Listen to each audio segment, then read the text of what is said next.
अस्सलाम वालेकुम। PCR stands for polymerase chain reaction. Polymerase is an enzyme which is being used in the reaction which is chain reaction. That is why it is known as polymerase chain reaction. यानी polymerase एक enzyme है और ये एक ऐसे reaction में use होता है जो रिएक्शन चेन रिएक्शन है, जिसकी वजह से हम इसको क्या कहते हैं, पॉलीमरेज चेन रिएक्शन। 1986 में एक साइंटिस्ट है कैरी म्यूलिस, जिन्होंने पीसीआर को इन्वेंट किया था। उससे पहले भी कुछ टेस्ट थे जिनकी मदद से हम लोग डीएनए को यूज करते थे, जो कि कहलाता था रिकम्बिनेंट डीएनए टेक्नोलॉजी। उसमें हम क्या करते थे कि डीएनए को एक एंजाइम था, रेस्ट्रिक्ट एंजाइम, जिसकी मदद से उसको ब्रेक डाउन करते थे, उसको फिर क्लोनिंग वेक्टर में डालते थे, उसके बाद उसको होस्ट में डालते थे। फिर जैसे जैसे होस्ट मल्टीप्लाई करता था वैसे वैसे डीएनए भी मल्टीप्लाई करता था। उस सूरत में जाके हमें डीएनए मिलता था, लेकिन वो एक टाइम कंज्यूमिंग प्रोसेस था और उसमें एक लेबर इंटेंसिव प्रोसेस था। तो उसकी जो काउंटर में ये टेस्ट आया था पॉलीमरेज चेन रिएक्शन, जो कि एक 2 to 3 आवर्स का हार्डली एक प्रोसेस होता है, जिसके अंदर हमारे पास मल्टीपल और billions of copies of DNA हमें मिल सकती हैं। क्लियर है? अच्छा, अब इसके हमने इंट्रोडक्शन के हवाले से बात कर ली। अगर इसकी एप्लीकेशंस की बात करें, देखिए पीसीआर मेनली है क्या? मेनली इसको कहते हैं हम लोग एप्लीकेशन ऑफ डीएनए करवा रहे हैं हम लोग पीसीआर में।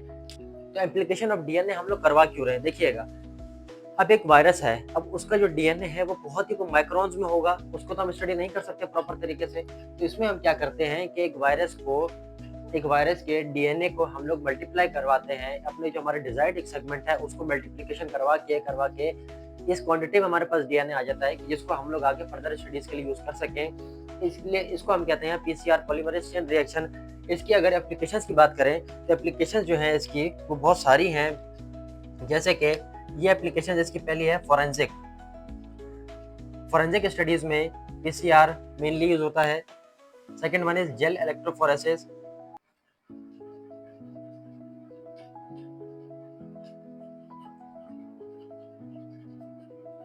ये एक ऐसी टेक्निक है, इसके अंदर हम क्या करते हैं, डीएनए जो हमने एक्सट्रैक्ट किया हुआ होता है उसको हम क्या करते हैं, जेल इलेक्ट्रोफोरेसिस में रखते हैं। फिर हम लोग क्या करते हैं, जेल को रन करते हैं। इसके बाद हम लोग विजुअलाइज कर सकते हैं भाई डीएनए जो है आपस में जो है बैंड कर रहे नहीं कर रहे। मिसाल के तौर पे कहीं पे कोई क्राइम सीन हुआ, वहां पे हमने कोई बाल मिल गया, कोई टिश्यू मिल गया, कोई सेल मिल गया, हमने वो उठा लिया, वो सैंपल कलेक्ट करके हमने जो है उसका डीएनए एक्सट्रैक्ट किया, उसको फिर पीसीआर के थ्रू मल्टीप्लाई करवाया। फिर क्या किया हमने, जिस पे हमें शक था हमने उसके भी डीएनए लिया। उसके बाद क्या हुआ, जब दोनों के डीएनए को हमने मैच करवाया तो हो सकता है कि जेल इलेक्ट्रोफोरेसिस में दो इस तरह के बार्स बनते हैं। मे भी पॉसिबल है वो आपस में मैच कर जाएं, या हो सकता है वो आपस में मैच ना कर पाए। इसके बेस हम लोग आइडेंटिफाई कर लेते हैं कि आइदर ये डीएनए जो है उसके साथ मैच हो रहा है कि नहीं हो रहा। उसके बाद ये है कि ये हमारे पास जेनेटिक स्टडीज में यूज होता है, जीन सीक्वेंसिंग में यूज होता है। जीन सीक्वेंसिंग में हम लोग क्या करते हैं, जो न्यूक्लियोटाइड्स की अरेंजमेंट्स है उसको हम लोग मालूम करते हैं। उसके बाद वो सीक्वेंस किस में यूज होती है, वो सीक्वेंस यूज होती है जेनेटिक्स में। इसके बाद हम लोग म्यूटेशंस को जो है वो समझ सकते हैं, स्टडी कर सकते हैं। जैसे कि म्यूटेशन है, अगर किसी ह्यूमन बीइंग में या लिविंग ऑर्गेनिज्म में कोई म्यूटेशन हो गई है तो हम लोग उस न्यूक्लियोटाइड की अरेंजमेंट को चेक करेंगे कि कहाँ पर म्यूटेशन हुई है, और अगर म्यूटेशन हुई है तो उसकी वजह से कोई जेनेटिक डिसऑर्डर्स अगर नहीं हो रहा उस ऑर्गेनिज्म में, तो ये हम लोग यहाँ पे यूज करते हैं। And the fifth one is evolution. Evolution में हम क्या करते हैं, एवोल्यूशन में हम लोग करते हैं ये है कि एवोल्यूशन में हम लोग एंसेस्टर्स से जो प्रेजेंट स्पीशीज है उनका रिलेशन ढूंढते हैं, और जो प्रेजेंटली मौजूद होते हैं स्पीशीज उनका आपस में रिलेशन भी हम लोग इसकी मदद से चेक कर सकते हैं एवोल्यूशन की मदद से। तो ये है हमारे पास पीसीआर की एप्लीकेशंस। इसके बाद है एप्लीकेशंस के बाद कि प्री रिक्विजिट्स या फिर इसके मटेरियल कौन कौन से इसमें यूज होंगे, वो मटेरियल ये है। तो ये चीजें हैं जो कि पीसीआर के प्रोसेस में यूज होंगी। टेम्पलेट डीएनए, ऑफ कोर्स जैसे कि मैंने आपको बताया कि हम लोग पीसीआर में क्या करेंगे, डीएनए की एम्प्लीफिकेशन करवाएंगे। पीसीआर के अंदर एक लिमिटेशन है कि ये बहुत बड़ी सीक्वेंस को या लार्ज अमाउंट ऑफ डीएनए को एम्प्लीफाई नहीं कर पाता। इसकी वजह से हमें क्या करना पड़ता है, एक टेम्पलेट लेना पड़ता है जो कि डिजायर्ड टेम्पलेट होगा, उसको हम लोग क्या कराएंगे, मल्टीप्लिकेशन करवाएंगे। डीएनटीपीस, डीऑक्सीराइबोन्यूक्लिक एसिड ट्राइफॉस्फेटेज, यानी कि नाइट्रोजनस बेसिस जो है न्यूक्लियोटाइड्स, ये वो है। प्राइमर दो किस्म के होते हैं, एक है फॉरवर्ड और एक है रिवर्स। इसको हम आगे चल के डिस्कस करेंगे ये क्या होते हैं। प्राइमर्स आप कह लें कि एक हमने खुद इसको अरेंज किया होता है, इनकी सीक्वेंस खुद बनाई होती है, जो हमारे डिजायर्ड डीएनए होगा उसकी कॉम्प्लीमेंट्री उस पर रखकर। आगे चल के हम देखेंगे कि ये कैसे उसके साथ अटैच होगा, क्या होगा। टेक पॉलीमरेज, टेक जो है वर्ड एक बैक्टीरिया से निकला है, बैक्टीरिया की स्पीशीज जो कि है थर्मस एक्वेटस, जो कि एक हीट रेजिस्टेंट स्पीशीज है बैक्टीरिया का। इससे हमने क्या किया है, इस एंजाइम को एक्सट्रैक्ट किया है, जिसको हम लोग यूज करते हैं पीसीआर में, इसलिए इसका नाम है टेक पॉलीमरेज। पीसीआर बफर, जो कि जाहिर सी बात है सॉल्यूशन में यूज होगा, end of course distilled water, जिसके अंदर ये सारी चीजें मिक्स होंगी। अब नेक्स्ट चलते हैं इसके प्रोसेस की तरफ। देखिएगा, पीसीआर जो है मेनली वो 3 स्टेप्स पर बेस करता है, और वो कौन कौन से हैं? डीनेचरेशन, ओके क्लियर है। The second one is which? Annealing, and the third one is elongation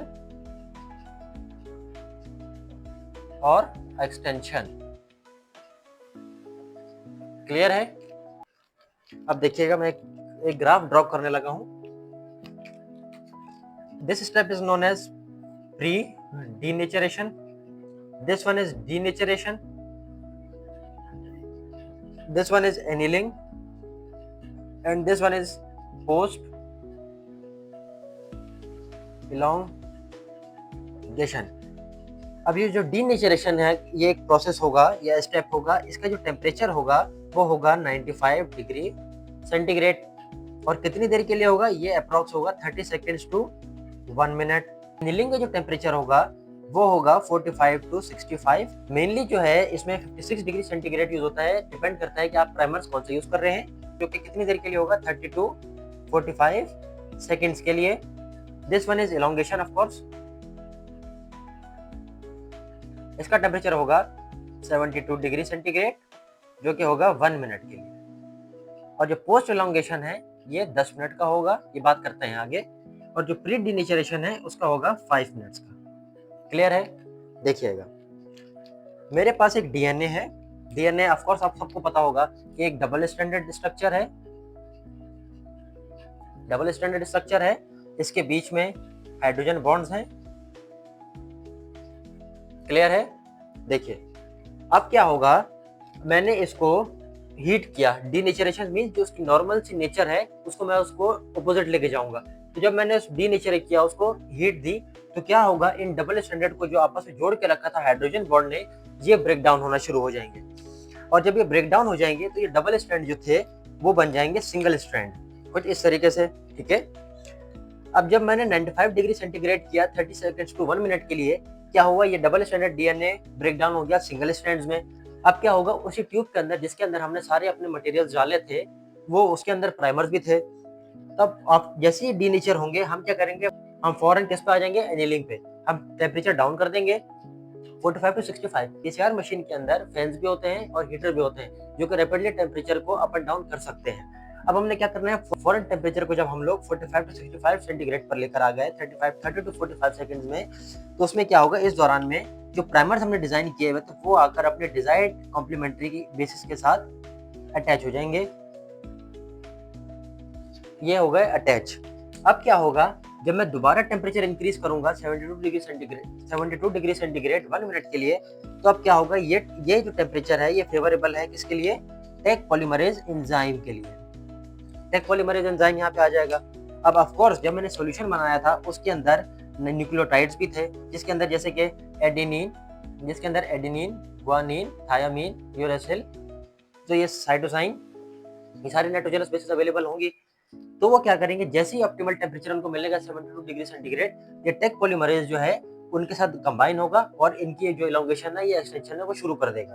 clear है? वो किस तरीके से करेगा, ये देखिएगा। इन्होंने इलॉन्गेशन की। अब क्या है, जो ये वाले डिजायर्ड सीक्वेंस है, ये क्या करेंगी, ये मल्टीप्लाई होना शुरू हो जाएंगी। अब क्या था, जो डिजायर्ड सीक्वेंस थी उन्होंने मल्टीप्लिकेशन स्टार्ट किया, और ये डिजायर्ड जो हमारा डीएनए था, इन्होंने अपनी मल्टीप्लिकेशन स्टार्ट कर दी। क्लियर हो गया? अब क्या है, ये पोस्ट इलॉन्गेशन का प्रोसेस है, यानी आपके पास एक कॉपी तो आ गई। चेन रिएक्शन एक ऐसा रिएक्शन है जिसके अंदर पहले रिएक्शन का जो प्रोडक्ट है वो सेकंड रिएक्शन में एज अ सबस्ट्रेट काम करेगा। अब हमारे पास इस रिएक्शन का ये पहला प्रोडक्ट आ गया था। अब सेकेंडली उसमें क्या होगा, जब हम लोग दोबारा डीनेचरेशन पे आएंगे, फिर ये जो डिजाइन हमारे पास डीएनए का टेम्पलेट था, यहाँ पर आके प्राइमर अटैच होंगे, फिर ये वही मल्टीप्लाई होंगे। अब इससे ये 2 स्ट्रैंड्स बने थे, अब आगे जब ये मल्टीप्लाई करेंगे 2 से 4 बनेंगे, फिर 4 से 8, 8 से 16। इसीलिए एक एस्टिमेटेड है कि अगर हम लोग अप्रॉक्स 30 टू 40 साइकिल्स रन करते हैं तो हमें मिलियंस ऑफ डीएनए कॉपीज मिल सकती हैं। क्लियर है? प्री डीनेचरेशन यानी इस प्रोसेस को स्टार्ट होने से पहले हमने 5 मिनट जो है मशीन का टेम्परेचर वो रखना है 95 डिग्री सेंटीग्रेड। उसके बाद क्या करना है, उस 1 मिनट के अंदर अंदर फिर ये डीएनए जो है वो क्या होगा, ब्रेक डाउन हो जाएगा और फर्दर एलोंगेशन जो है वो उसकी स्टार्ट हो जाएगी। एनीलिंग जो है एक इंडस्ट्रियल टर्म है जो कि एक मेटालिक इंडस्ट्री में यूज होती थी। उसमें वो क्या करते थे कि एक मेटल को हीट अप करते थे, उसके बाद दोबारा कूल डाउन करते थे। क्यों? ताकि उसकी प्रॉपर्टीज और शेप को चेंज किया जा सके। सेम एज इट इज यहाँ पर हो रहा है। हमने टेम्परेचर डाउन किया, क्यों? ताकि यहाँ पे आके प्राइमर्स अटैच हो जाए। प्राइमर्स जो है कभी भी रिएक्शन को इनिशिएट नहीं करेंगे, वो हमेशा प्रोपोगेट करेंगे। ओनली एक टेक पॉलीमरेज ऐसा एंजाइम है जो कि इस रिएक्शन को इनिशिएट करवा सकता है। मैंने आपको बताया था कि प्राइमर जो है वो रिवर्स भी होते हैं और फॉरवर्ड भी होते हैं। अब ये जो डीएनए की सीक्वेंस थी, यहाँ पे मैं आपको क्लियर करके बता देता हूँ। ये एक डबल स्ट्रैंड डीएनए है जो कि ब्रेक डाउन हो चुके हैं अपने अलग अलग स्ट्रैंड्स में। अब जो इनकी सीक्वेंस है इनकी 5 prime 3 prime based on nucleotides, 5 prime 3 prime. अब क्या होगा, जो प्राइमर्स आके यहाँ पे अटैच होंगे, मिसाल के तौर पे अगर ये डिजाइड सीक्वेंस थी और यहाँ पे हमें प्राइमर्स अटैच हुए हैं तो इनकी सीक्वेंस होगी 5 प्राइम इंटू 3 प्राइम, ये होगा रिवर्स प्राइम। और यहाँ पे क्या होगा, मिसाल के तौर पे अगर यहाँ पे आके फॉर एग्जांपल प्राइमर आके यहाँ पे अटैच हुआ है तो यहाँ पे क्या होगा, इनकी जो सीक्वेंस होगी वो होगी 3 प्राइम इंटू 5 प्राइम। क्लियर है? तो ये होगा हमारे पास फॉरवर्ड प्राइम। तो ये थे प्राइमर के हवाले से कुछ बातें। क्लियर हो गया? ये था हमारे पास पीसीआर का प्रोसेस। अगर इससे हवाले से आपको कोई प्रॉब्लम हो तो आप कमेंट सेक्शन में बता सकते हैं। और जो आने वाली वीडियो होगी वो इसी से रिलेटेड होगी जो कि है जेल इलेक्ट्रोफोरेसिस। तो अगर आपको वीडियो पसंद आई हो तो काइंडली वीडियो को लाइक करें, शेयर करें, कमेंट करें, सब्सक्राइब करें। Thank you so much. Allah Hafiz.